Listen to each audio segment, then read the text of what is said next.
अस्सलाम वालेकुम। उम्मीद है आप सब खैरियत से होंगे।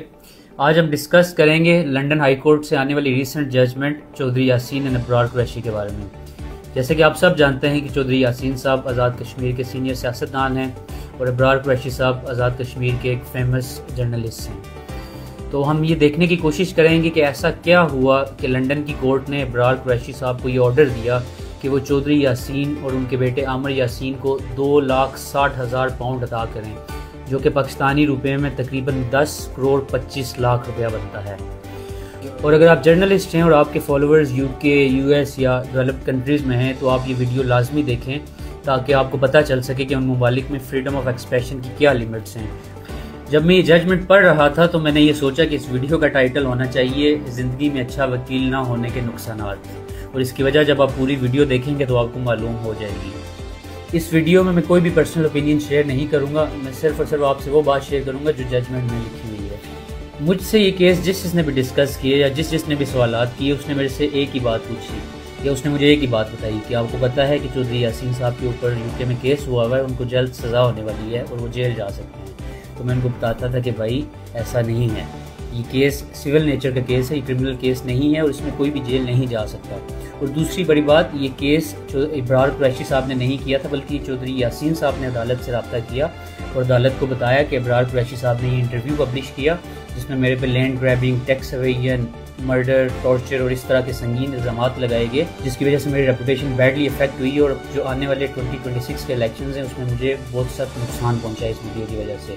तो फिर कोर्ट ने अबरार कुरैशी साहब को भी बुलाया, चौधरी यासीन साहब को भी बुलाया और उनसे उनके एविडेंस लिए पूरी कोर्ट प्रोसीडिंग हुई। और फिर अब जाके कोर्ट ने अबरार कुरैशी साहब को ये ऑर्डर दिया कि वो चौधरी यासीन साहब को 2,60,000 पाउंड अदा करें। अब हम इस जजमेंट की रोशनी में देखेंगे कि अबरार कुरैशी साहब से कहाँ क्या गलतियाँ हुई।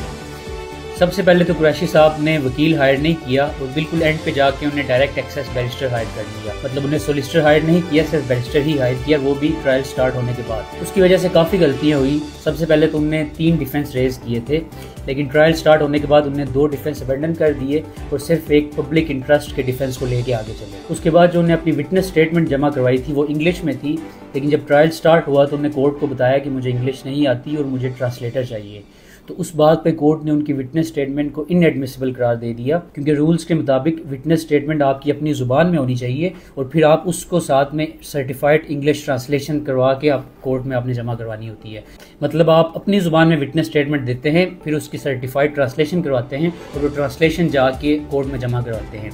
तो वकील ना होने की वजह से कुरैशी साहब को शायद इस रूल का नहीं पता था, जिसकी वजह से उनका एविडेंस इनएडमिसिबल हो गया। लेकिन फिर जज ने उनको in the interest of public justice evidence देने की इजाज़त दे दी, लेकिन एविडेंस वो सिर्फ रेलेवेंट मैटर्स पे दे सकते थे। मतलब उनकी जो पूरी विटनेस स्टेटमेंट थी उस पर वो एविडेंस नहीं दे सकते थे, सिर्फ वो पार्ट्स जो जज को केस के साथ रेलेवेंट लगे उस पर जज ने उनको एविडेंस देने की इजाज़त दे दी।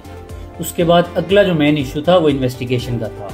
अब पैराग्राफ 120 के मुताबिक कुरैशी साहब ने कोर्ट से ये बात बोली थी कि I would never post anything without investigation, कि मैं इन्वेस्टिगेशन के बगैर कभी कोई चीज़ पब्लिश नहीं करता।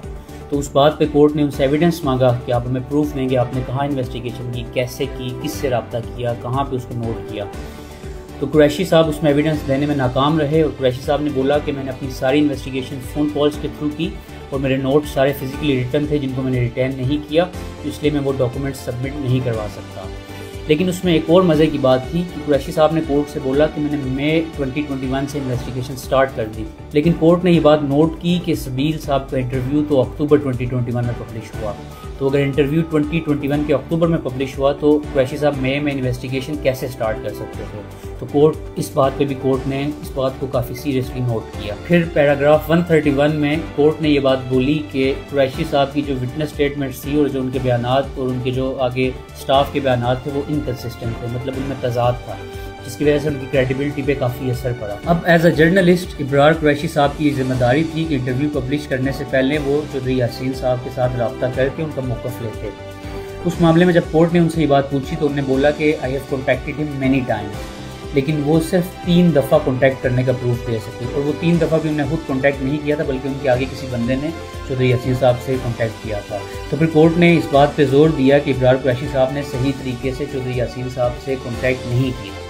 फिर कोर्ट ने ये बात भी बोली कि अबरार कुरैशी साहब की जो टोन थी उस इंटरव्यू के दौरान वो बहुत एग्रेसिव थी और बायस्ड थी مطلب ان کی جو ٹون تھی وہ انویسٹیگیٹو نہیں تھی، وہ ان کی باتوں سے ایسا لگ رہا تھا کہ وہ سبیل صاحب کی ساری باتوں کو انڈورس کر رہے ہیں۔ اب اس پورے معاملے میں کورٹ نے ایک اور بات بولی کہ this court is only concerned with the viewers in United kingdom, مطلب قریشی صاحب کی ویڈیو کے ٹوٹل ویورز میں سے 15,000 لوگ ایسے تھے جو یونائٹیڈ کنگڈم میں تھے۔ تو کورٹ نے یہ بات بولی کہ باقی پوری دنیا میں جو بھی وہ ویڈیو دیکھے، اس میں جو کچھ بھی ہوتا ہے، کورٹ کو اس کے ساتھ کنسرن نہیں ہے۔ کورٹ صرف یہ دیکھے گی کہ یو کے اندر رہنے والے کتنے لوگوں نے وہ ویڈیو دیکھی اور ہوا ان کے دیکھنے سے چودھری یاسین صاحب کی عزت پہ کوئی اثر پڑا یا نہیں۔ تو اگر آپ جرنلسٹ ہیں اور آپ کے ویورز پاکستان سے باہر ڈیولپڈ کنٹریز میں ہیں تو آپ اس بات کا خاص خیال رکھیں کہ آپ کچھ بھی چیز پبلش کرنے سے پہلے پراپر انویسٹیگیشن کریں اور انویسٹیگیشن کے ایویڈنس رکھیں، اس کو پراپر ڈاکومنٹ کریں، لکھ کے رکھیں، تاکہ اگر کوئی ایسا معاملہ بنے تو آپ کورٹ میں ایٹ لیسٹ یہ بات تو پروو کر سکیں کہ آپ نے انویسٹیگیشن کی تھی۔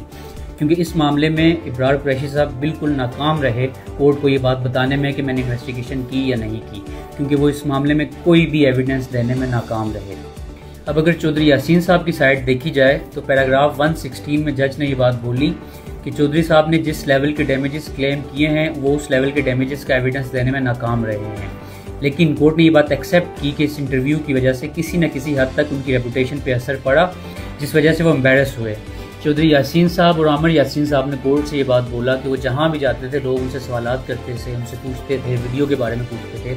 لیکن وہ کوئی بھی ٹیکسٹ میسیج، ای میل یا کوئی بھی ایویڈنس اس کا دکھانے میں ناکام رہے۔ لیکن چونکہ ابرار قریشی صاحب کی ویڈیو پہ 70,000 سے زیادہ ویوز آ چکے تھے اور کافی زیادہ لوگوں نے وہ ویڈیو لائک کی ہوئی تھی اور کچھ نیگیٹو کمنٹس بھی تھے، تو کورٹ نے اس بیس پہ اس بات کو ایکسیپٹ کیا کہ ہاں لوگوں نے سوالات کیے۔ چونکہ اگر کسی بندے نے وہ ویڈیو لائک کی تو اس کا یہ مطلب ہے کہ اس نے اپنے دماغ میں اس بات کو کہیں نہ کہیں ایکسیپٹ کیا کہ یہ پورا معاملہ سچ ہے۔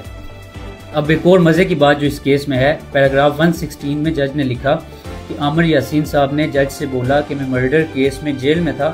جب میں باہر آیا تو میں یو کے گیا۔ تو یو کے پہنچنے پہ ہر بندے کا جو پہلا سوال تھا وہ ابرار قریشی صاحب کی انٹرویو اور اس ویڈیو کے بارے میں تھا۔ تو جج نے یہ بات سوچی کہ اگر آپ مرڈر کیس میں جیل سے باہر آ رہے ہیں تو ایسا کیسے ہو سکتا ہے کہ پوچھنے والا آپ سے مرڈر کیس کے بارے میں نہیں پوچھ رہا بلکہ کسی ویڈیو انٹرویو کے بارے میں پوچھ رہا ہے۔ تو اس وجہ سے ان کے کلیم کے اوپر تھوڑا بہت اثر پڑا۔ تو اس پورے کیس میں ہم نے یہ دیکھا کہ چودھری یاسین صاحب اور عامر یاسین صاحب نے ابرار قریشی کے حساب کے خلاف کلیم کیا، لیکن جس لیول کے ڈیمیجز انہوں نے کلیم کیے وہ اس کو پروو کرنے میں ناکام رہے۔